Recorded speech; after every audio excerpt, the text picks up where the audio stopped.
Hello everyone, Vigilante Reviews here. You know a book is bad when you forgot you even had it to review. I completely forgot about this book until I looked into my bag of comics to review and saw it there and was reminded, oh yeah, that was a thing. This is Legion of Superheroes, Millennium, by none other than the supremely talented Brian Michael Bendis. I hope you caught the sarcasm in that.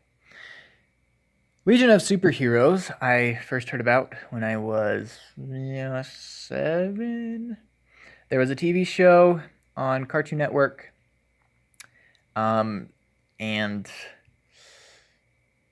it was, I think it ran for 2 seasons about the Legion of Superheroes. I saw an episode or two of it. I really learned about them from the Justice League Unlimited TV show. When Supergirl actually goes and joins the Legion of Superheroes, they come back to find her and take her to the future. They come back to the present, take her to the future, and she actually decides to stay.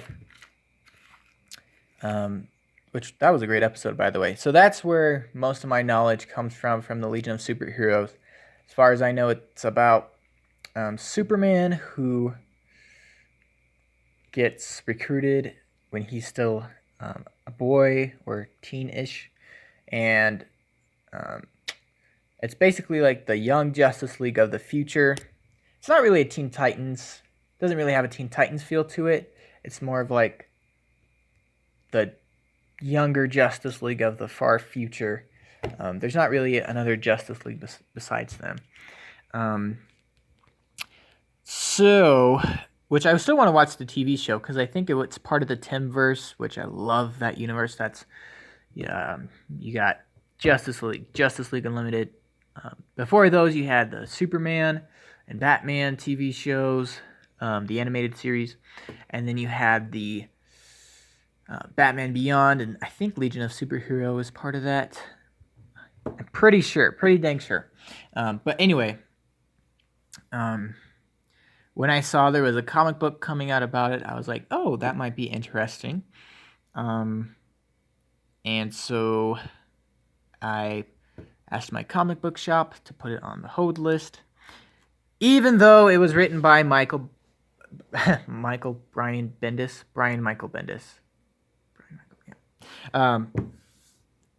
Who I am not a huge fan of, at least currently. Apparently it was his Ultimate Marvel Comics run was very successful, and he's the guy that created Miles Morales, who, of course, is very famous now because of the Spider-Man movie, the animated Spider-Verse movie. So, there's a lot of Bendis fans out there, but he came over to DC. They offered him a big paycheck for him to come over, and he decided, I think, to write Superman. I think that's part of why he wanted to come over. So he's writing both Superman comics right now, so Superman and then Action Comics. I am following Action Comics, and it is such trash. Every time I buy the issue, I know I'm going to hate it. But I do it because I made a promise to myself, which might be kind of dumb to some people. But ever since I got back into comics, a year and change ago, I was like, you know what? If I had absolutely no money for any comics at all, except for one comic that I could follow, one series, it would be Action Comics, because that was the original comic book that launched the entire genre of superheroes. And let's be honest, the comic book industry is hurting right now. It's hurting bad. So, probably in the next 10 years, there's going to be a lot of books getting canceled. A lot of, the print floppy stuff is going to stop being produced. Which makes me really sad. But I'm going to keep buying Action Comics till the very, very end, because in my opinion, once that series end. The comic book industry is basically dead, at least as we knew it. It definitely went through a change back in the 80s, 90s when it started going to comic book shops, so direct consumer market instead of being sold at like gas stations and things like that. That was kind of the beginning of the end, in my opinion. That was another rabbit trail. But anyway, so that's why even though Bendis is on Action Comics and you can tell he's bored with it, and he's such a bad writer. I think the last issue I read, Superman didn't make an appearance until after the staple, which marks the halfway point. The title character should be in the book more than half the book. Instead he was focusing on these dumb characters who I didn't realize, but he's now brought into this. Bendis, stop trying to make new characters. I'm sorry, buddy. It's just not working. They're not going to stick, and nobody's going to remember them. Instead, do what you did with Ultimate Marvel Comics and focus on characters that already exist. Focus on writing those characters well and actually writing them true to their established character traits. And come up with a really interesting story. You're a very imaginative dude. You can do this. This is not that. This is... So, like I said, got this book because Legion of Superheroes sounds cool. They're coming back with an ongoing series. This is the prelude to it. I was like, okay, very cool cover. I'll give it a chance. I think probably Jim Lee, who doesn't do a whole lot these days, but whenever I see his name, I'm always automatically interested. But man, that's a very cool cover right there. For those of you that can't tell, it's the symbol of the Legion of Superheroes. They have like these Legionnaire rings that they all wear, and this is the symbol that's on them. So you see the L, and there's like a little star thing right here, and got the circle. Very cool. So it starts off with this character named Rose, who first appeared in Action Comics and is basically like, you know, a Dr. Jekyll and Mr. Hyde type character where Rose is good, but then she has this alternate personality named Thorn, who's basically a knockoff Poison Ivy. And she can't remember anything that Thorn does, and I don't think Thorn is like, you know, a raging lunatic or whatever, so she's not good, I guess. I don't know. So there's Thorn, the alternate ego, fighting Superman, which I think this is Jim Lee right here. It definitely looks like him. He is a fantastic artist. You know, I might even just like take a picture of it, like that part I don't care about. Just cover that up. There we go. Right there.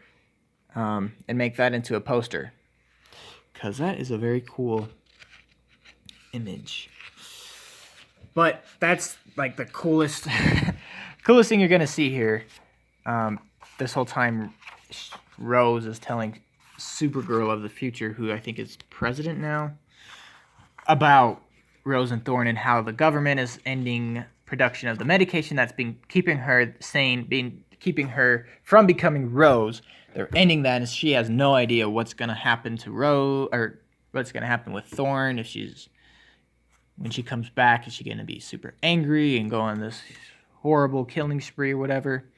And also that either the drug or her superpowers have been keeping her from aging. So she's like, I don't know if I'm going to all of a sudden get super old and die because pretty much everybody else my age is dead. So yeah, we see a lot back in like flashbacks. I think she's fighting the Suicide Squad here. You can see Deadshot and Killer Croc, King Shark, Harley Quinn, Captain Boomerang.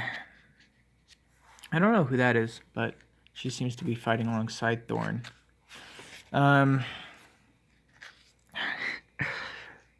Dialogue kills action. That's... It's like I could say that in every video, and I'll probably say it in a couple of the future ones that I do, because it's so true. Dialogue kills action. especially in a comic book where, you know, you want things to be happening, moving along, you want to see action. Even in a movie, it's like, yes, dialogue adds a lot to the characters and can add a lot of, you know, world building and story development, but we don't really need that with a comic book, especially when these characters have been around for so many years. Yes, Bendis is trying to create a new character here. Now is not the time to be doing that, honestly. You want to get in those people who are used to the old cartoons where it is very action-packed. Those are the type of people, like me, who saw the cartoons, are wanting to come and see what's new with the Legion of Superheroes. They do not care about this character, Rose. They do not care.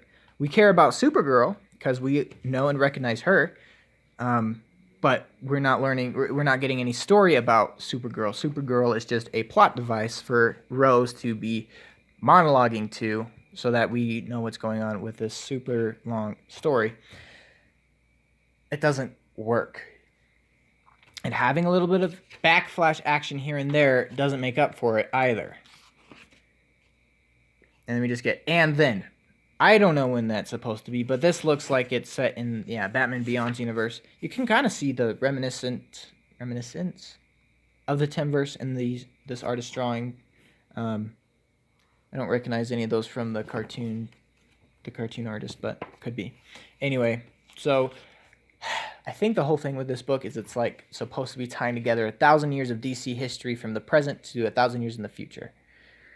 And tying it all together, and this Rose is going to be the character that kind of ties everything together, like the thread that we're going to follow up until the present.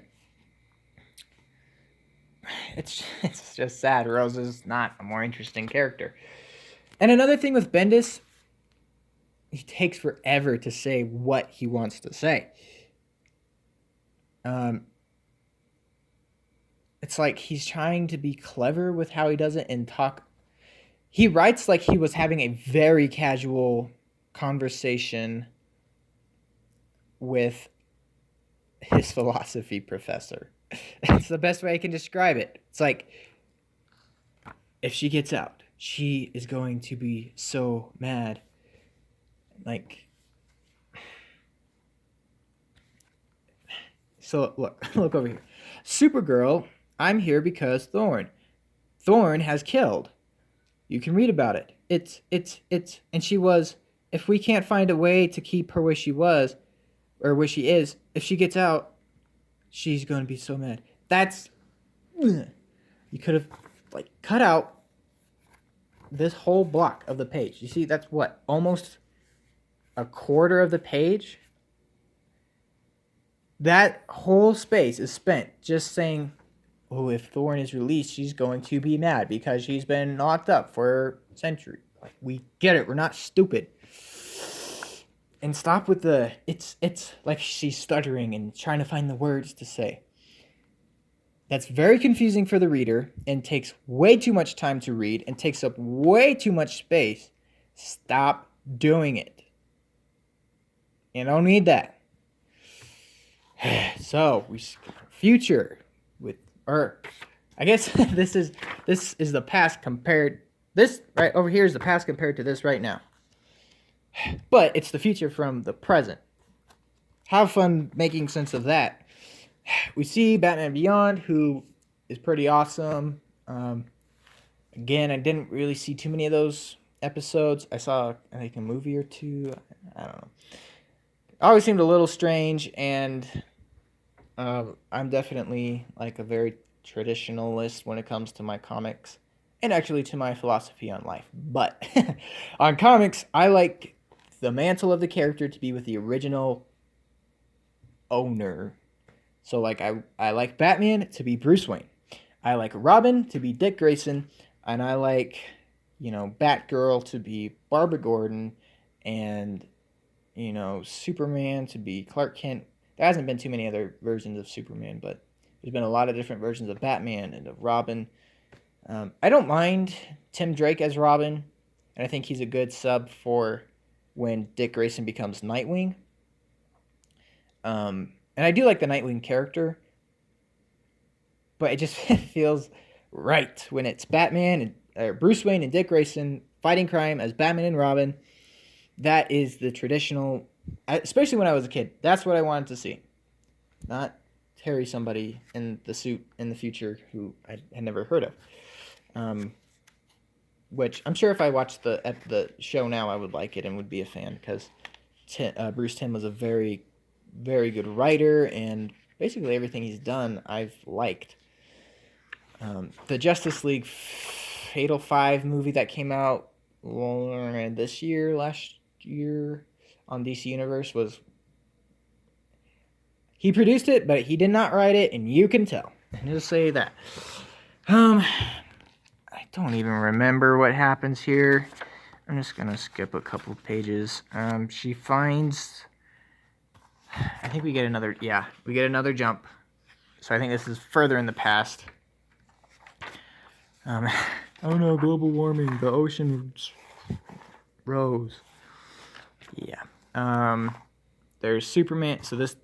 Somebody's fighting over Superman's old costume.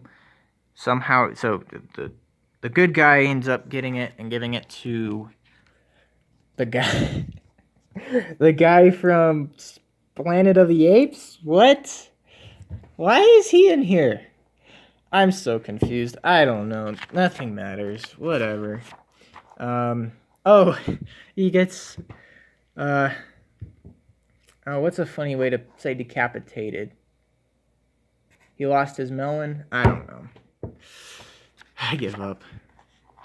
There's this dude who's supposedly the last guy on planet Earth. Never heard of him before. Is this further in the past? Or is this looks much more futuristic than this? So, was this... Maybe if I read this going that way, it would make sense. Like, read it like a manga. Manga? Where you start on this side and you read this way. Maybe it would make more sense then. So maybe this is like the closest to us. And then there's a human apocalypse because there was global warming and we all drowned. And then we rebuilt, and now this is the future Batman. I'm just wasting time trying to understand this. Let's be real here. I don't even remember this. I just know this art was very strange and looks like something a woke art student would draw. Oh, look! End of the story. I remember nothing. And we get the advertisement. The future is now. Get ready for a journey through 1,000 years of DC history. Okay. This is only 2 issues. I don't think you're going to be able to make sense of everything that happened in this issue in one next issue. There's way too much to explain because Bendis, honestly, he gets bored. So he starts coming up with all these different ideas and starts these all different stories, and then he's like, no, I don't think I'm going to finish that. And so you're like just left wondering what? So then we get a nice history of the Legion of Superheroes. We get an interview with Bendis, which in all his interviews, it sounds like he would come up with some pretty cool books. So far, the best he's come up with that I've read was Young Justice, and I stopped following that because I didn't have money to keep supporting it. I would rather put it towards like getting the old Teen Titans run. I try and like separate my money so that I have like my DC Comics money, and right now it's going to Justice League, Action Comics, and Detective Comics because Justice League I've been following since issue 1. I probably will stop after the story arc though. That's a topic for another video. You got Action Comics, which I already explained why I'm buying that one, and then you've got Detective Comics, which is being written by Peter J. Tomasi, which is my favorite writer in comics as at the time of this recording. That's what I meant to say. Then I've got my Marvel money, and that supports 2 books. And then I like my kind of side money for books that look interesting. So like, the extras, I guess. This was on that, and then Young Justice was part of that, but then I kind of ran out of that money, so then I stopped following it. And I would rather put it towards like Teen Titans, like the classic run of Teen Titans, or something cool like that, instead of the new Young Justice with characters and weird changes to character behaviors. I don't know. Might be some people's cup of tea. It is not mine. So there you get a drawing of all the heroes that will probably show up in this book. Good luck distinguishing their personalities from anybody, because everybody in this book sounded the exact same. So I don't know if you weren't looking and somebody was reading this to you, you would probably not be able to tell one character from the next, because Bendis is not very good at coming up with distinct personalities. I think it worked for the Ultimate Universe because you could basically just copy what other writers had done with the characters and then make them sound like that. And then with Miles Morales, he kind of made him sound like himself, so it kind of worked. But with this, he doesn't, there's not a whole lot of history on these characters. They're not super well developed. That was another thing with Young Justice, too. They all sounded the same. I bet it'll be the same with this, where they all kind of sound the same because they're not very established characters, and Bendis really only has one way of writing dialogue. More advertising, more interviews. Who is this mystery woman from today stranded in the future? I don't know. But of course, it's a young female protagonist. Of course. This is a pretty cool drawing of Superboy. He looks a little older here, so probably like 19, I would say. Probably around my age. And you got Lightning Lad, Princess Projectra, and Shrinking Violet. I don't know really anything about those others. I've heard of Lightning Lad. I think he was in the show. Don't know about these other two, but I don't really care. That's it. There's the ring I was kind of talking about. Oh, and just like everything in comics these days, there's always lead-ups and tie-ins. So here you go if you want to see a page of the Legion of Superheroes in Superman, Supergirl, Superman, and then you have the Legion of Superhero stuff. Feel free to buy those. This was Legion of Superheroes Millennium 1. And then there will be number 2. And then we'll hop into the real story, which I don't think I'm going to do. Thank you all for watching. Sorry about the ranting, but as you all know, I am very passionate about my comic books, and I don't like my favorite characters being messed with, and I don't like my favorite comic books being written poorly. And I am very frustrated when characters that could be written into very interesting stories and the potential of very good stories are completely wasted because Bendis. I don't like that. Thanks for watching. Bye.